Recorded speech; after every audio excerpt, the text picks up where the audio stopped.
Hi అండి, welcome to our channel. వంట నచ్చిందా? ఎలా ఉన్నారని అందరు బాగున్నారా? నేనైతే చాలా బాగున్నానండి. ఇప్పుడే దొండకాయ టమాటా కూర అయితే చేశానండి. టమాటాలు ఇవి నాటు టమాటాలండి, హైబ్రిడ్ కాదు. నాటు టమాటాలు అయితే చాలా పుల్లగా ఉన్నాయి. అందుకని ఒక 4 టమాటాలు వేసి అయితే దొండకాయ ఎప్పుడు కూర ఫ్రై అలా చేసుకుంటాం కదా, వేపుళ్ళు కూర చేస్తే బాగుంటుంది. రొట్టెల్లోకి చపాతీలో పుల్కాల్లో కూడా తినొచ్చు కదా అని చేశానండి. చాలా అంటే చాలా సూపర్గా కుదిరింది. మీరు కూడా ఎప్పుడైనా దొండకాయ కూర టమాటా వేసి వండుకున్నారా ఇలాగా? నేనైతే చేశానండి, అప్పుడప్పుడు చేస్తూనే ఉంటాను. మరి నేను ఈ కూర ఎలా చేశానో ఏంటో ఒకసారి మీరైతే చూద్దరు. కానీ కావాలంటే మీకు నచ్చితే మీరు కూడా వండుకోండి. రండి. మరి స్టవ్ వెలిగించుకొని డేక్షా పొయ్యి మీద పెట్టుకున్నానండి. ఇప్పుడు ఈ పావుతో ఒక పావు ఆయిల్ వేసాను.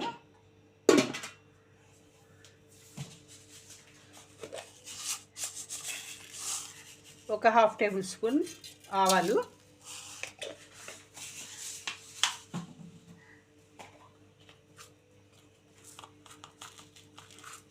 ఒక పావు టీ స్పూన్ జీలకర్ర,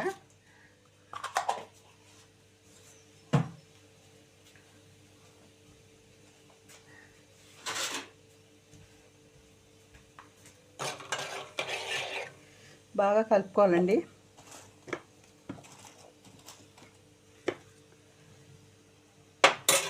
అలాగే ఒక 2 ఎండుమిర్చి,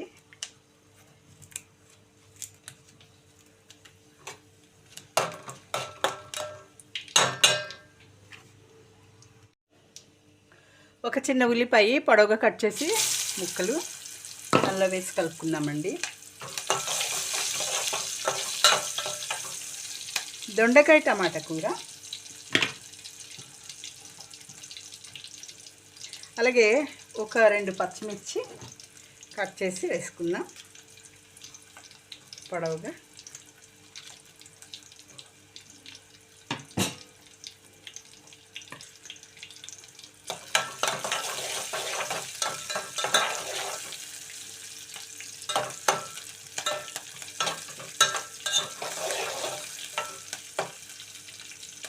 కొంచెం వేగనిద్దామండి ఉల్లిపాయలు పచ్చిమిరపకాయలు తాలింపులో.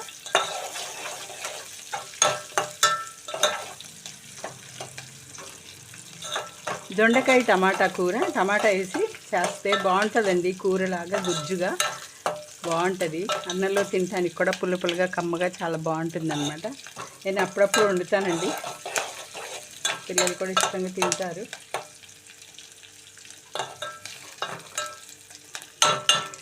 తాలింపు వేగిందండి, ఉల్లిపాయలు పచ్చిమిరపకాయలు వేగాయి. ఇలా నేను రౌండ్గా కట్ చేసి పెట్టుకున్న దొండకాయ ముక్కలు దీనిలో వేసేసుకుందామండి.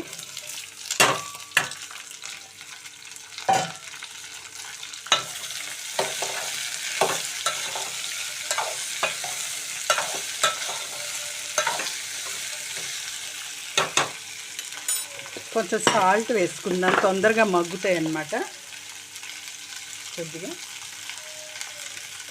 అలాగే కొంచెం పసుపు కూడా వేద్దామండి. ఇప్పుడు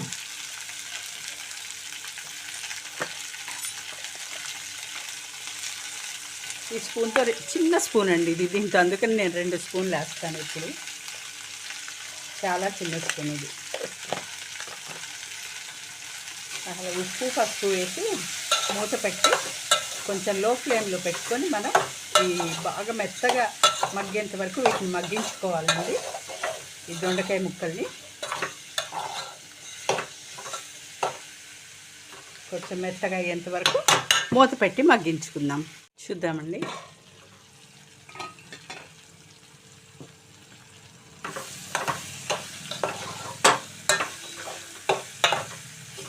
దొండకాయ ముక్కలు మగ్గుతున్నాయండి చక్కగా.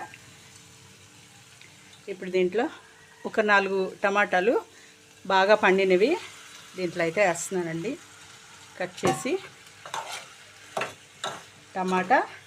దొండకాయ టమాటా కూర అండి ఇది. అలాగే కొంచెం కరివేపాకు కూడా వేసుకుందాం, బాగుంటుంది టేస్ట్. లో ఫ్లేమ్లో స్టవ్ మంట ఉంచుకొని మనం కాసేపు టమాటాలు కూడా దొండకాయలతో పాటు మగ్గించుకుందామండి. ఓకే, చూద్దామండి కూర దొండకాయ టమాటా కూర బాగా మగ్గిందండి. టమాటా కూడా బాగా మగ్గిపోయింది. దొండకాయలు కూడా చక్కగా మగ్గిపోయాయి. ఇప్పుడు మనం కారం వేసుకుందామండి. దీంట్లో మీరు కావాలంటే అల్లం వెల్లుల్లి పేస్ట్ కూడా వేసుకోవచ్చు. నేనైతే వేయట్లేదు. ఒక్కోసారి వేస్తానండి, ఈసారి మాత్రం వేయట్లేదు. 1 స్పూన్ కారం వేసాను.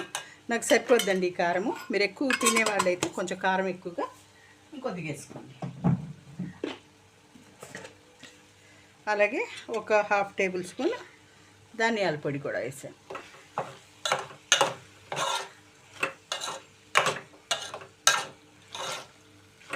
ఇవి పుల్లటి టమాటాలండి, నాటు టమాటాలు. ఇప్పుడు బాగా వస్తున్నాయి, సీజన్ కదా, నాటు టమాటాలు. అందుకని నేను చింతపండు వేయట్లేదు. లేకపోతే కొంచెం గోరంతా చింతపండు పిసికి రసం దీంట్లో వేసేదాన్ని. చింతపండు పులుసు పుల్లగా ఉంది కానీ నేనైతే వేయట్లేదండి. మీరు చూసుకొని మీకు నాటు టమాటాలు దొరకకపోతే మీరు వేసుకోండి. పచ్చివాసన పోయే వరకు కారము, ధనియాల పొడి.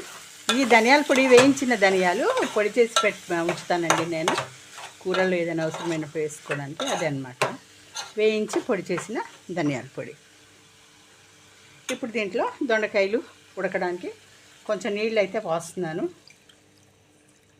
చాలండి, అంటే మెత్తబడిపోయాయి దొండకాయ ముక్కలు. అయినా కూడా కొద్దిగా ఇంకా వాటర్తో ఉడికితే ఇంకా మెత్తగా బాగుంటుంది, సాఫ్ట్గా ఉంటాయి. కూర కూడా దగ్గరగా గుజ్జుగా గ్రేవీగా ఉంటుంది అన్నమాట. ఓకే, అంతేనండి. మూత పెట్టి మనం బాగా దీన్ని ఉడికించుకుందాం. చూద్దామండి, దొండకాయ టమాటా కూర రెడీ అయిపోయిందండి. ఈ మాత్రం గ్రేవీగా ఉండాలండి, అన్నాలో కలుపుకోవడానికి బాగుంటుంది. కొత్తిమీర అయితే నేను వేయలేదండి, లేదు నాకు సమయానికి ఇంట్లో లేదు, నేను వేయలేదు. లాస్ట్లో కొత్తిమీర వేసుకుంటే ఇంకా చాలా బాగుంటుంది. ఇంకా స్టవ్ అయితే ఆఫ్ చేసేస్తానండి. చూసారా, ఇంతే అండి దొండకాయ టమాటా కూర. చాలా సింపుల్, చాలా ఈజీ, మసాలాలు ఏమీ లేకుండా. ఎండాకాలం చల్లగా ఉంటుంది. చూసారు కదా నేను ఎలా చేశాను ఏంటో. మరి మీకు నచ్చినట్లయితే ఒక లైక్ అయితే చేయండి, సబ్స్క్రైబ్ చేసుకోండి, నా ఛానల్ని సపోర్ట్ అయితే చేయండి. చాలామంది సబ్స్క్రైబ్ చేయకుండా వీడియోస్ అయితే చూస్తున్నారు. దయచేసి కొత్తగా ఎవరైనా ఛానల్ చూస్తున్నట్లయితే ఖచ్చితంగా సబ్స్క్రైబ్ అయితే చేసుకోండి, ఒక లైక్ అయితే ఇవ్వండి. మీరు ఇచ్చే లైక్ నాకు చాలా చాలా ఇంపార్టెంట్. ఈ వీడియో ఇంకా కొంతమందికి వెళ్ళే అవకాశం అయితే ఉంటుంది. మీరు నాకు చాలా హెల్ప్ చేసిన వాళ్ళు అవుతారు. ఓకేనా అండి. చాలా ఈజీ రెసిపీస్, సింపుల్ రెసిపీస్ నేను చేసి చూపిస్తున్న. వంటరాని పిల్లలు కూడా చాలా ఈజీగా నేర్చుకోవచ్చు చక్కగా. చూడండి ఎంత బాగుందో టమాటా దొండకాయ కూర. చపాతీలో కూడా తినొచ్చేది, పుల్కాల్లో కూడా చాలా చక్కగా తినొచ్చు, అన్నంలోకి సూపర్గా ఉంటుంది. మరి ఓకేనా. సరే, ఈ వీడియో వచ్చేసిన వెంటనే ఫస్ట్ అయితే లైక్ అయితే చేయండి, సబ్స్క్రైబ్ చేయండి, మీ ఫ్రెండ్స్కి షేర్ అయితే చేయండి, నా ఛానల్ని సపోర్ట్ చేయండి. Thank you.